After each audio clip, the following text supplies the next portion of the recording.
And now, Pierre Poilievre's new candidate in Durham is a twofer. Wait, what?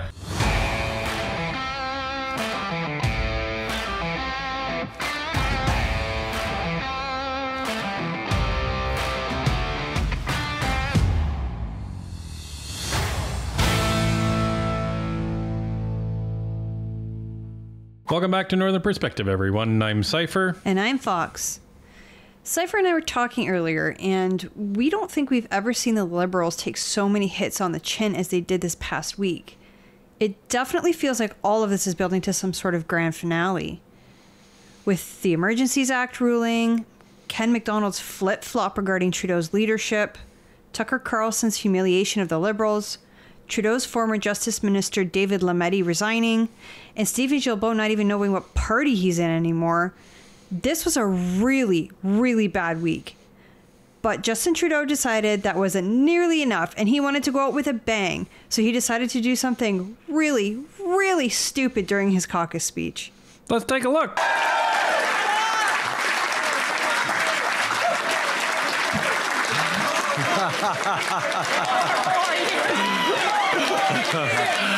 Six more years. Wait a minute.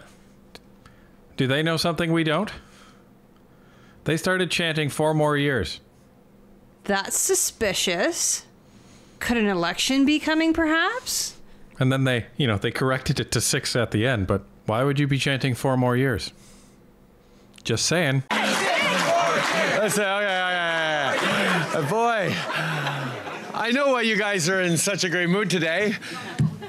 Because Karina just had her baby. Yeah.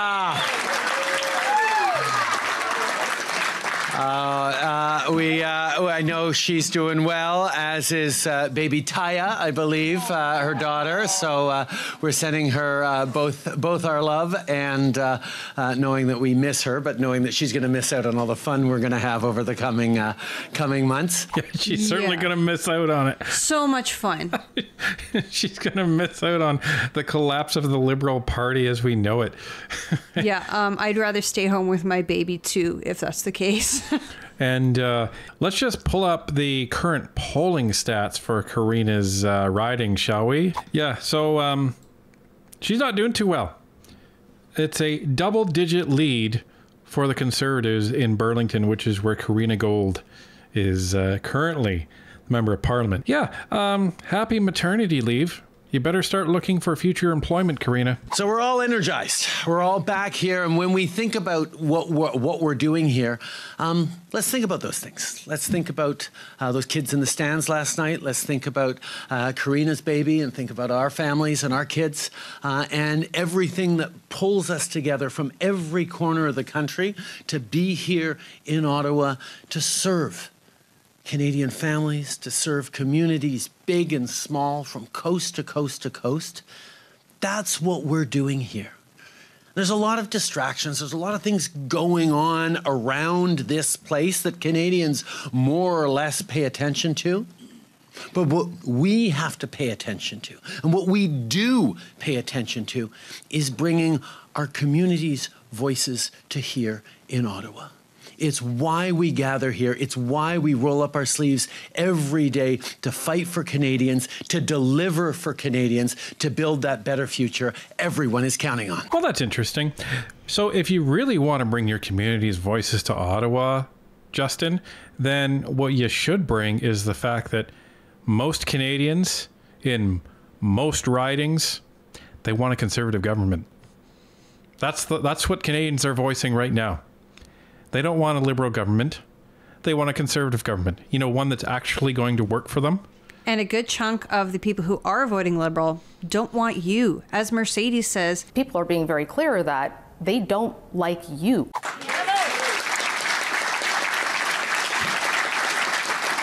Whether it's small craft harbor operations, supporting energy efficiency retrofits, delivering dental care for kids and now for seniors, cutting childcare fees while pushing the provinces to create more spaces, and delivering delivering benefit checks to Canadians right across the country every single month. These are the things we're fighting for every day. Freudian slip much? Right? Rebate checks. They're not rebate checks, they're benefit checks. We're helping you. We're not giving you your money back. We're helping you. Yeah, he can't even get his own lies right. You can't make this crap up, folks. And we're doing these things because we hear what Canadians need. We're there in the communities. We're there listening to people, understanding their frustrations, their concerns, but also their hopes and dreams for the future. My hopes and dreams for the future, as along with 41% of Canadians, is to not have a Liberal government by the end of this year. You stole the words right out of my mouth. My hopes and dreams are to have a Conservative majority. That's what brings us to Ottawa for this parliamentary session. That's what led each and every one of us to step up to serve our communities, because we wanted to create better chances, more success, better supports that are going to build that future that everyone in this country deserves and needs. You're here to be your community's voices and get things done to make people's lives better across the country. That's what drives us every single day. That's what drives us in this room. I'm not so sure about what drives folks in one of the other rooms in this town. See, when Pierre Poilievre spews conspiracy theories about climate change and talks down investments in workers and supply chains, well, we have local champions like Eric Kasmerchuk in Windsor who are making sure that Canada is attracting international investment, creating great jobs and careers, and strengthening communities. When Conservative MP Garnet Genuis justifies and defends Uganda's harmful anti-homosexuality laws, team members like Rob Oliphant are standing up to us LGBTQI plus community members across the country and around the world. So that was quite the pointed attack at Garnet Genuis. And after a little bit of research, we found what he was referring to. So what he's talking about is Rob Oliphant. This is a video of Rob Oliphant going after a member of parliament of another country. Raise Bonnie's name, and also to thank Ms. Sully for your presentation, a very factual understanding, and also from Planned Parenthood, the witness that raised important issues. I am going to address some issues with respect to the Member of Parliament Kello's presentation today.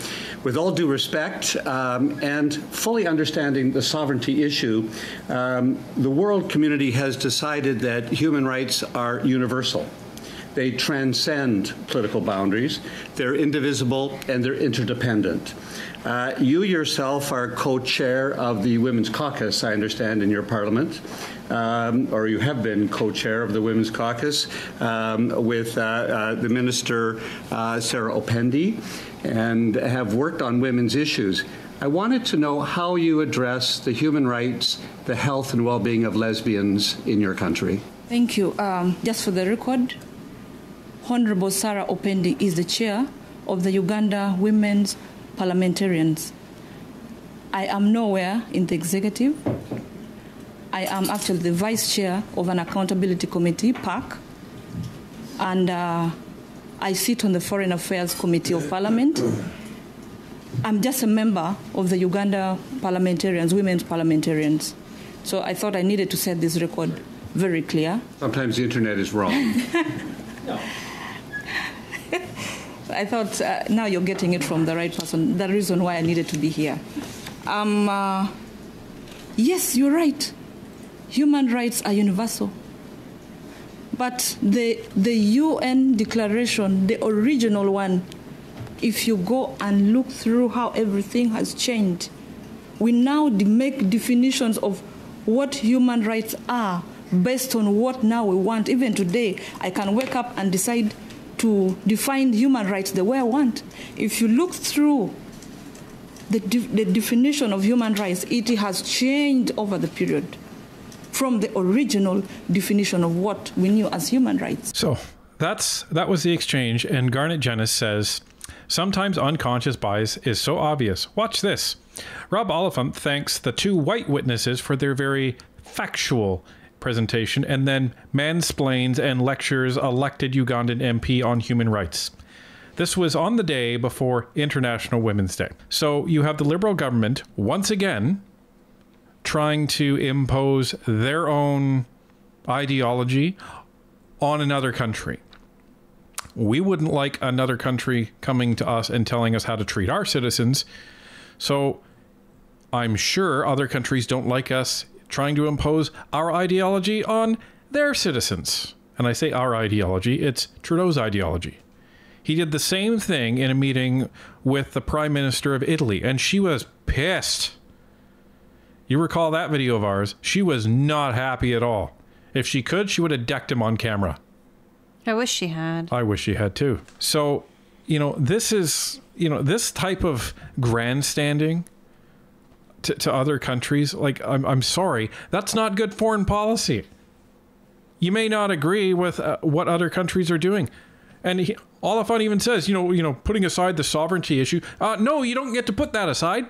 Well, here's the thing I love. Trudeau and now Oliphant in this video, they think they're doing such a fantastic job. They think Canada is just so amazing that it should be lecturing other countries on how to function. This is just silly.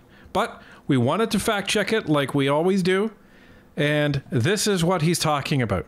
So Janice didn't say really yay or nay on the issue at hand. What he's calling out is the patronizing behavior of Rob Oliphant to an MP from a foreign government. And apparently that's something to be demonized. Aren't you the feminist, Trudeau? Why aren't you standing up for the tact that Oliphant used against this lady and showed her the respect that is due a foreign dignitary? Because everyone deserves to feel safe and welcome. And on Ukraine, and let's pause for a moment on Ukraine, because I think all of us see and understand the politics around Ukraine, unfortunately, that we're seeing here in Ottawa right now. But we have to remember why Ukraine matters.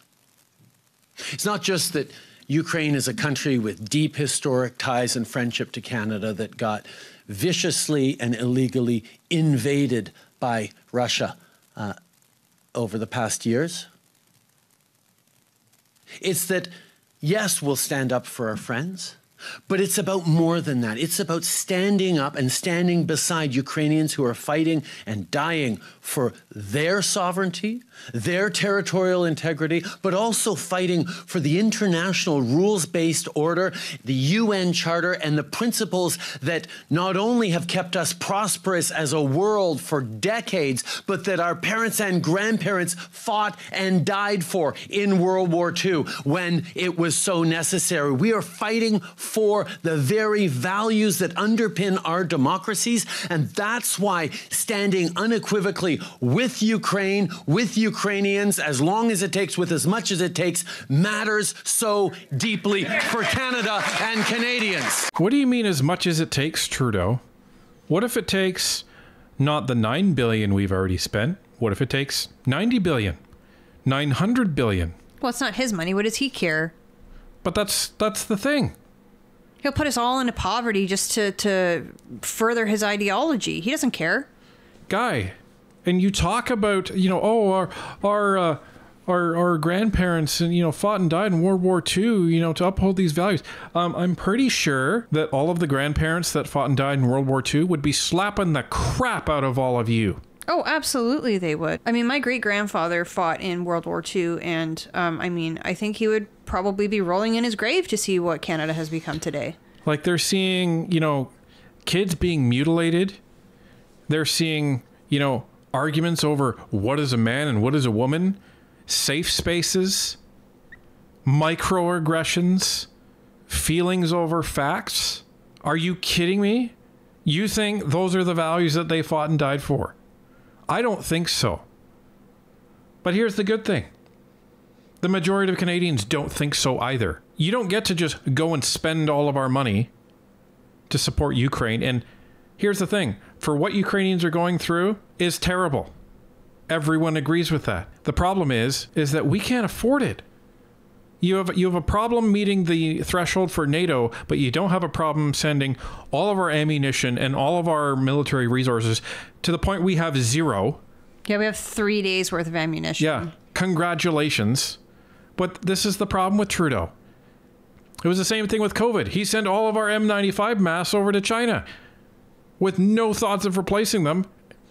And then when everything came over here, and then they told everybody you needed an M95 mask. Oh, look, nobody has any. Yeah, our healthcare workers were going in without the proper protection to prevent themselves from getting sick so that they could continue to work. Like, just everything this man does, everything he's touched is just... It's terrible. Yeah. My very first call this year was with Volodymyr Zelensky, who wanted to know that Canada still stood with him, that Canadians still stood with him. And I told him, yes, we do. The Canadian government and most of the parties in the House will continue to stand with him. But Pierre Poilievre and his Conservatives chose to vote against support for Ukraine, calling it a faraway foreign land to appease Putin apologists like Tucker Carlson and those who enable him. First off, you guys poisoned that bill. You know you poisoned that bill. And that's why you're still trotting out this "they don't support Ukraine" narrative. Because you guys did it on purpose just so you could say that. Yep, that's the only reason they did it. And, hey, I'll call a good strategic play a good strategic play. It was a good one. It's still a dick move. It was a dick move. But the problem is Trudeau needs to get any victories he can. So the smart move from his perspective was to put some sort of climate pricing in there, no matter what it was, so that the Conservatives would have to vote against it. Or if the Conservatives voted for the bill, then the Liberals would be able to turn around and call them out on all of the other criticisms that they had for the carbon tax. The real issue is that you claim to care about Ukraine, yet you use them to poison a bill to play political games. So whether you agree with Ukraine or not, whether you agree with Trudeau's, money going to Ukraine or not, this just spells out another example of his complete hypocrisy, where he whines and cries and points at the Conservatives, well, they're playing political games. And meanwhile, he's doing the same thing, but with a free trade deal. If you'd have just left the free trade deal as it was, the way the Conservatives architected it in the first place, it would have had unanimous consent. But no. You had to poison it by putting in this carbon pricing bullshit in order to actually get them to vote against it, so you could have one tiny little win. Let him have that as a win, because the Conservatives are winning in the polls. Let's remember that on the things that matter deeply in the daily lives of Canadians, Pierre Poilievre and his team voted against the Canada Child Benefit, the Canada Dental Care Benefit. They voted against $10 a day childcare and voted against programs for seniors. You voted against dental. You didn't even want dental. But so the NDP forced you to put in the dental care, and now you're saying, oh, that was our idea. Hell, they're the same party at this point. Yeah, it's just stupid. And they voted against the $10 a day childcare benefit because we can't afford it. Well, and that's the thing. I mean, think of all the things in your life that you'd be like, oh, it would be great if I could buy this or that or whatever. And then you're like, well, I can't because I can't afford it right now. Maybe one day, but right now it doesn't make fiscal sense for me to go out and buy all these fancy things. Right. That's how it is with a budget. So Trudeau's trying to say, well, we're providing all of these benefits for people, and you're putting Canada into poverty to do it. That's what the left does. They only know how to spend money, and then they complain when fiscal responsibility comes in. Like, it's just like a kid going into a candy store and then whining when mom and dad say, okay, so we can't afford this because, we actually want to buy food instead of candy. But that's all you know how to do. Because you've never been taught fiscal responsibility because you were born with a silver spoon up your ass. And here in our team, well, Serge Cormier put forward national school food program legislation, which Pierre Poilievre and his team were the only ones in the House to vote against. And damn right. We did a video on this, and they're not even introducing like school food programs. They're introducing, or the bill was trying to introduce the bureaucracy to implement programs. Like it had nothing to do with food. It was all about setting up a bureaucratic system. Like, it was ridiculous. You guys can go back and watch our video on it. I'll make sure I put it in the comments because it was dumb. Completely dumb. But this is what happens. So Trudeau's policies put Canadians into the poorhouse so they can't even buy food. So now what does he want to do? He wants to put in a school food program to buy processed food, garbage, and then that's going to be fed to your kids. So, you know, and the government gets to choose that, by the way. And not to rehash the whole video that we did, but basically, if you lowered taxes a little bit, maybe parents would be able to afford to buy their children nutritious lunches, and they wouldn't be reliant on the government to feed them. And they've proven this in Norway. In Norway, they're ranked number one in terms of the country that has the most nutritious food for their kids. It's all bagged lunch.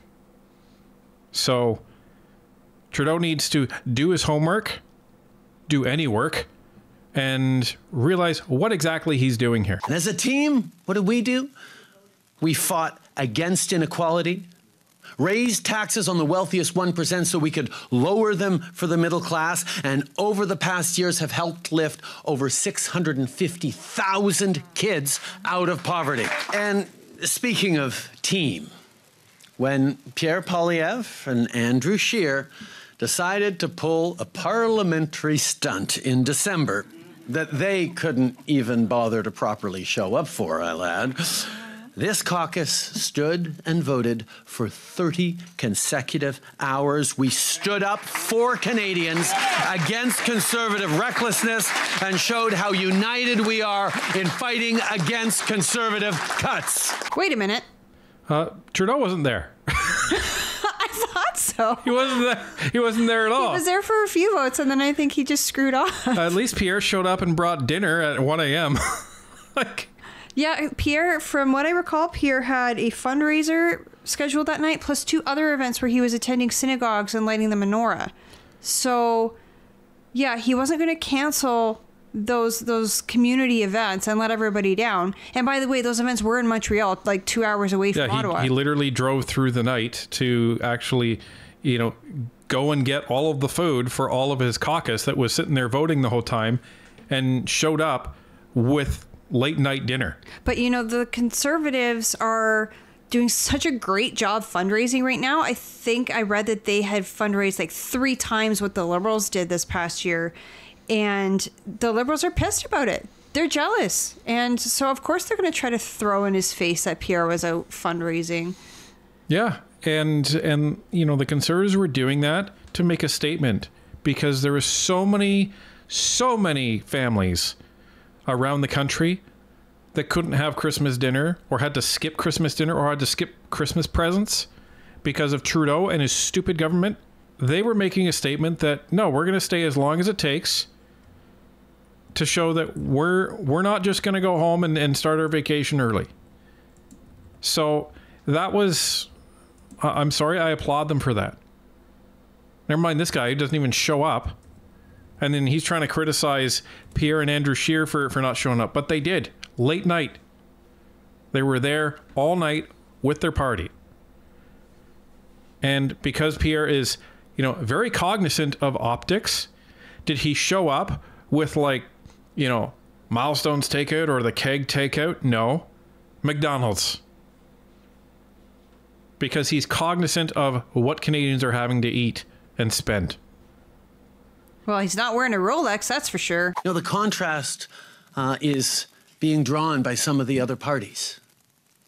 That within our party, We have a range of voices and perspectives on some pretty big issues, including around the Middle East. But of course, Canadians hold a range of views and perspectives on such difficult issues, and it is really, really important, and indeed it's a great strength of this party that here in this room we can have deep and serious and difficult conversations about how to move forward, how to support Canadians, how to protect and support democracy and people and civilians and innocents around the world as we build a better future for everyone. Having those difficult conversations, being able to have conversations in this room that are the reflection of conversations that need to be having across the country is a strength, not a weakness. And anyone pointing to that as a weakness does not get Canada. No. Canadians can have a wide range of opinions, 100%. But Trudeau, when it comes to issues that arise on the international stage, it makes your government look weak and incompetent when you don't have a clear direction, when you don't have a clear stance on something. Well, and that was one of Vesper's signs of a dying brand, was that you don't know where you're headed. And the problem is, and Fox made this point on another video, and it was a really good one, in that the Liberals are trying to straddle the line to please everybody. And that's a problem. Like, are you going to piss somebody off? Yeah. Welcome to leadership. Well, and that's the thing. When you're a leader, you have to make the tough decisions. That's your job. Yeah, otherwise get out of the way. And, you know, some people won't be happy, but overall, everybody will be safe. Because even as we are absolutely having difficult conversations that are the reflection of the perspectives of the world, we remain unequivocal and undivided on the fact that as we work towards a two-state solution in the Middle East, we need to make sure that we're standing against hatred and intolerance here in Canada for families across the country and for people around the world. That's what we're focused and united on. But of course, it is telling that the Conservatives never leave room to air differences between their colleagues. They want to silence their caucus and give out orders from the top. Wait, what? Are you serious? Did you not just do this with Ken McDonald yesterday? Are you kidding me? Man, this guy's projecting so hard. We should put him up at IMAX. Oh my God. You literally just had a guy come out and say that you need a leadership review, and then 12 hours later was completely silenced by you and your cronies. Like... And you saw the way the other Liberal MPs were turning on McDonald. Well, if he believes that, that's on him. Well, I don't believe what Ken believes. Like, come on. Come on. Oh, you can't make this stuff up, folks. And we take a look at the candidates brought in by Pierre Poilievre over the past number of by-elections to understand what kind of party he is really building. They've been either insiders or ideologues or both. What? Says the guy whose caucus is entirely made up of insiders and ideologues? Stephen Guilbeault. That's all I have to say. You literally hired a criminal, an environmental fanatic. Are you kidding me? Wow. This is amazing, folks. Conservative elected in Manitoba's recent by-election is openly anti-abortion and opposes the ban on conversion therapy. What happened to Canadians aren't always going to agree? Well, and here's the thing, and you can look it up in the Conservatives' governing documents, where they say that they are not interested and will not change any of Canada's abortion laws. So they're not interested in making Canada anti-abortion or taking away a woman's right to choose. Yeah. Individuals may have their own opinions. That's fine. And some of those individuals may end up as MPs. But the party as a whole will not be changing anything related to abortion. And that's because 97% of Canadians are solid on this issue. So it, you know, whether you agree with it or not, that's the number, and it's not going to change. But, you know, Trudeau just finished saying, oh, well, you know, there's people within our party that have different opinions, and, you know, that's fine. That represents Canada. But, you know, when the Conservatives have different opinions, that's bad. Conservatives are bad, okay? They welcomed Robin Baber as a candidate in the GTA, even though his extremism got him kicked out of Ontario's Conservative Party. All right, folks, would you like to know why Roman Baber was kicked out of the Ontario PC party? Tell us, Fox. So this is from his Wikipedia page. It says he, meaning Baber, was a member of the Progressive Conservative Party caucus until January 15, 2021, when Premier Doug Ford removed him from caucus over his opposition to the province's lockdown and restrictions during the COVID-19 pandemic in Ontario. There you go. That's extremism, according to Trudeau. And Baber further went on to say that, quote, the lockdown is deadlier than COVID, end quote. And I think he was proven correct. So there you go. That's the kind of person that Trudeau is trying to, quote unquote, warn us about. And you know what? No wonder that's the type of person that Pierre and the Conservatives want, because that's a guy who's going to stand up and tell it like it is. And that's a man who stands by his convictions no matter what the cost. That's also called a leader. And now, Pierre Poilievre's new candidate in Durham is a twofer. He's both an ideologue and an insider. You keep using that word. I don't think it means what you think it means. Yeah, that's actually a really racist term. Yeah, when you use that about people, that's not good. And let's introduce you to the candidate for Durham. Funny, he doesn't even say the name, but it's Jamil Jivani. And in a way, he can thank Trudeau because he's made him famous. Justin Trudeau is talking about me today. Yeah. During a speech to his Liberal caucus, Trudeau referred to me as a twofer.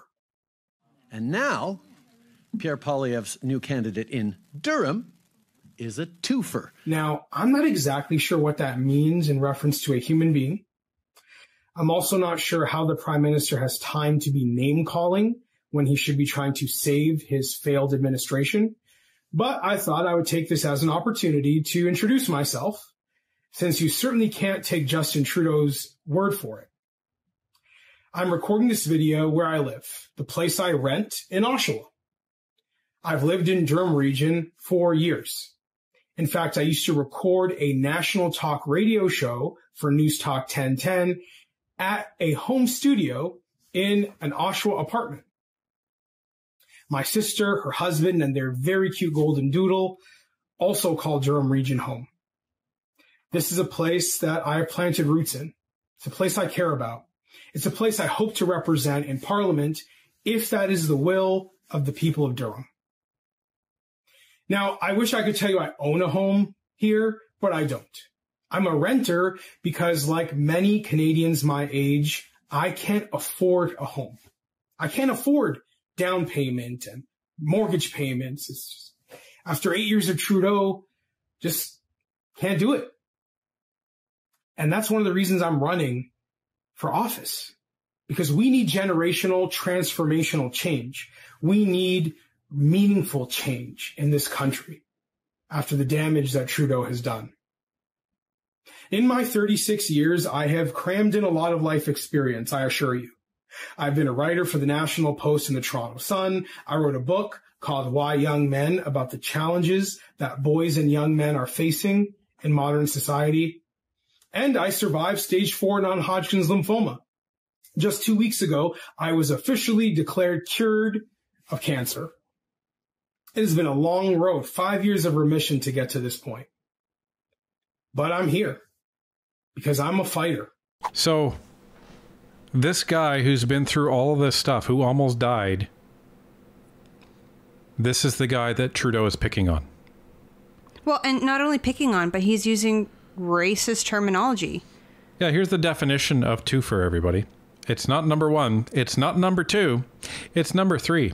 A person who belongs to 2 minority or underprivileged groups and can satisfy 2 quotas or appeal to 2 political constituencies.